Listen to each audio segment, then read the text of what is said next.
had Yankee tickets to give away. We'll do that in a couple of minutes. Vinny in Staten Island. What's up, Vinny? Hey, Mike. How you doing Good, today? Vinny. What's going on?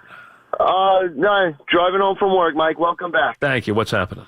Mike, I think you hit the nail right on the head with this whole deGrom situation. I was with my family yesterday, obviously, for Mother's Day, and the second inning, my brother comes up to me and says he took deGrom out. My first thought was, oh, here we go. He did something to his elbow, and he's going to miss a whole bunch of starts.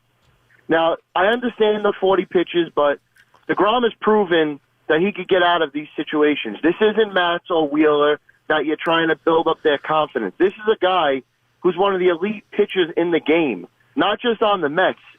So if he has a bad inning like that, he didn't give up a run, Mike, like you said. I just don't understand. He didn't give up a hit. Well, listen, this is what he did. First of all, they fouled off a lot of pitches, which we know, okay? He had a lot of deep counts. He walked 3 batters. He struck out 2 batters. He did not give up a hit. All right? They did foul off pitches. He threw 45 pitches. That's a lot of pitches. I'll be the first to admit it. That is a strange inning. All right? It is. It's a strange inning. It's theoretically 3 innings work in 1 inning. But all I'm saying is, hey, as long as he's fine, all right, maybe he's only got 45 more pitches. And if the second inning, they're fouling off a ton more pitches, you say, all right, today he's not getting the ball past them. He did strike out 2 batters in the first inning. And he didn't give up a hit. So what I'm saying is that I don't know that, all right, they did frustrate some pitches and foul some pitches off, but the bottom line is I would have just sent him back out, see if he had a comfortable innings rather than just 45 and out. Now, he has a hard and fast rule, according to what I saw yesterday, that if a guy throws 40 pitches in an inning, which is a lot of pitches, I'm not going to tell you that it's not a lot of pitches. It is. All right, it's an average inning. It's 15, 18 pitches. So you're talking about a tremendous amount of pitches. But he was not getting pounded. He did get strikeouts. He didn't give up a hit. If he's okay, I would have brought him back. They decided not to. Steven Edison, what's up, Steve? Hey, Mike, how you doing? What's happening? Just make a comment real quick. I'm a Yankee fan, but I want to comment on this Mets situation, okay? Mm-hmm. I don't have a problem at all with the coach doing what he did, and here's why. Last year, you were not too thrilled with the fact that Syndergaard told the organization and the trainers that he denied an MRI on his bicep because he said he was fine. Right. Look what happened to him a couple days later. He blows out his whatever it is and he's out for the season. This guy just came back from an injury, those 45 pitches in 1 inning, and you're saying, oh, well, the player said he's fine. Well, didn't we go down this road? Well, wait a second. You have to be able to trust these players. If you can't trust these guys, then you're never going to get good information. Syndergaard lied. Well, Mike, Syndergaard lied. If DeGrom is hurt, if he's telling you the truth, and DeGrom has always been professional, if he tells you he has discomfort, and remember, he was not injured. He hyperextended, and as a precaution, they decided to give him the time off as a precaution. He was not injured. Hyperextension is a minor injury. It's not an injury. As a matter of fact, hitters do it all the time. They do it all the time. He said he had no injury to his pitching arm. He had no injury. The next day, he felt fine. So the bottom line is, listen, I'm not saying don't be cautious with these guys, but you know what? Now he's telling you that this is a hard and fast rule. He has a rule for this. All right. I can't tell you that rule works or doesn't work. He doesn't know if that rule works or doesn't work. He's got a rule. If a guy pitches 48 pitches, he's out of the game. All right. That's his rule. He's allowed to have a rule. We weren't privy to the rule yesterday, but all right. Now we know he has a rule. So be it. What I'm saying is he managed the game yesterday saying he was short pitches. One of the reasons he's short pitches is his ace threw 1 inning. And then he wound up, bringing Familia in unfamiliar territory. We know what happened there. And then he had Blevins up and didn't even use him. So I'm sensing some inconsistencies. Mark in Belmore, what's up, Mark? Hey, Mike, how you doing? What's happening? You know, with all this pitching changes and the pitch counts, no one can predict injury. And there's not a definite number of pitches, whether it's in the first inning, which is the first time I've ever heard that, or for an entire game. You cannot predict injury other than doing crazy behavior. It's impossible. And the other thing that's driving me crazy is I keep hearing, I've heard Callaway say it 100 times and Boone say it 100 times. They're constantly saying we're putting players in positions to be successful. What about competition? Sometimes you have to fail in competition to actually succeed in the long run. I mean, have you ever heard, like, I played college sports. I never had a coach say to me, we're only going to use you today because we know you're going to win. Hey, you know, I think you want to make guys accountable, and that's why I like what Island did today. He said about Syndergaard, but what has he done? He hasn't done a whole lot on the major league level. Fine, that's a challenge. You know what? I like that. You want to rev up? You want to put a little tough love? You want to kind of toughen up Syndergaard? Go ahead. I like it. Again, if there's any inkling of an injury, shut him down. Shut him down. I have no issue with that. I'm not trying to get the guy hurt. But if there isn't any injury or any issue, I don't know why 45 automatically gets you eliminated from the game. He did not give up a hit in the inning.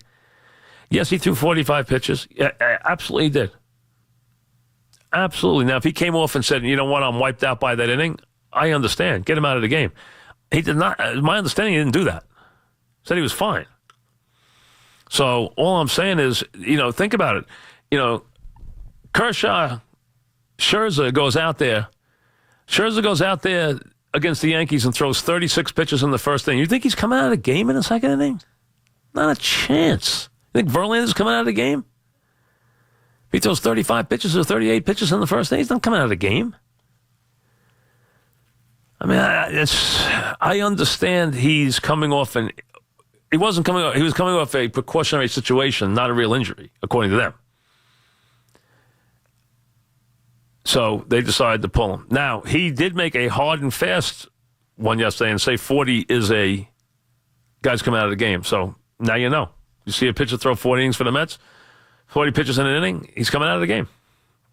Marty in Huntington, what's up, Marty? Mike, first of all, welcome back. Thank you. What's up? Your voice. What's up? Listen, Mike, I disagree with you wholeheartedly on the gambling aspect. What about? All right, true, you said that the pro players aren't going to be seduced into throwing games shaving points, whatever you want to call it. No chance. But what about the college kid who's 19 years old? Well, I said yes to colleges. I said I agree. I said the college guy could be vulnerable. I said that. Absolutely. Yeah, I did. So I never said it. I never said he wouldn't be. I said he would be. Well, how are they going to curtail that? That's my question. Well, I don't know that college is going to be involved. I don't know yet if college will be part of the package. I don't know. Well, if they open the door, they got to open up the back door then too. I don't know if that's the case. I don't know, but they could. The college they would have reasons to worry. Absolutely, and that's why if you know about wagering, you can't wager a lot, especially on a regular season college basketball game. They will not take a big bet because they sometimes think you might have more information than they do. There are a lot of games. They cannot be policed. There have been incidents in the past. So they don't take big bets on that sport. They never do. You can't make big bets on that sport in the regular season in Vegas. Mike in Florida. What's up, Mike? Hey, Mike. Thanks for taking my call. What's happening? I'm looking at the Nevada Gaming Control Board Gaming Revenue Report. Mm-hmm. By the way, 71% on slots. That's their revenue. Oh, absolutely. 71%. They make all their money on slots. And, Mike, the penny slots make their most money. Mm-hmm. Okay, now, looking at, they made $11.6 billion in revenue last year. You know what the sports was? $298 million. It's not even close. It's not even a pimple. Sports is not. Remember, sports is not that big, it's big in Vegas. All right, but it's a very, very tight edge. They don't make a lot of profit. They have high expenses, and they're just trying to, for the most part, balance the books out. They might take a position here and there. If they made 5% on their gross, they'd be thrilled in Vegas. Thrilled on sports. It's not a business that they make a lot of money on in Vegas. It's not a killer in Vegas. It's not big at all. It's the least, absolutely the thing, it does not drive their business. Not in the least does it drive their business. Now, you're talking about, in this country, hundreds upon hundreds of billions of dollars bet illegally on sports. Hundreds of billions bet illegally. Incredible amounts of money bet illegally. No question about it. And, you know, how much of that will go over to the, to each state and to each area, and how much will they be talking about? It remains to be seen. Because, again, you're not going to put the bookmaker out of business because, again, he gives credit, and they don't. They can't. They can say you can put X number of dollars on your credit card. You can put $500 on your credit card, or whatever it may be. There'll be a law stating what you can and can't wager. They won't let you, bankrupt yourself. They will not allow that. And that's why there's no credit, which makes an enormous difference because that's what fans like. All right, we got a pair of tickets for the Yankees and the Angels.